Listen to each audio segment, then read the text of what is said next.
اونت ہے, بڑا تکبر ہے, اور ظاہر ہے یہ وہ چیزیں کر رہے ہیں جو پاکستان کی تاریخ تو کیا اسلامی تاریخ میں کبھی نہیں ہوئی, جو اس وقت ہو رہی ہیں, اور کوئی اسلامی تاریخ میں اس کی مثال نہیں ملتی. تایات استثناء, تایات مراد, اسلام کی تاریخ میں ایسی مثالیں نہیں ملتی. ایسا کچھ کر رہے ہیں تو بہت ہی اونچی ہواؤں میں ہے حکومت.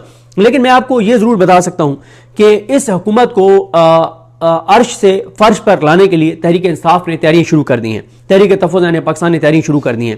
دیکھیں پچھلے ایک ہفتے میں جب سے یہ نوٹیفیکیشن والا چکر شروع ہوا تو تمام چیزیں رک گئی تھیں, تمام چیزیں دب گئی تھیں. جو تحریک تحفظ امن پاکستان کی ایکٹیویٹیز تھیں وہ بھی رک گئی تھیں, اور سب ایسے سمجھیں کہ آرام سے پیچھے بیٹھ کے یوں وہ جیسے میچ دیکھ رہے ہوتے ہیں نا لوگ, چائے پی رہے ہیں, کافی پی رہے ہیں, کھانے پینے چل رہے ہیں, اور پزے چل رہے ہیں, اور مختلف چیزیں چل رہی ہیں, اور آرام سے بیٹھ کے میچ دیکھ رہے ہیں. تو سب لوگ جو ہے یہ میچ دیکھ رہے تھے کہ نوٹیفیکیشن کا میچ کہاں تک جائے گا.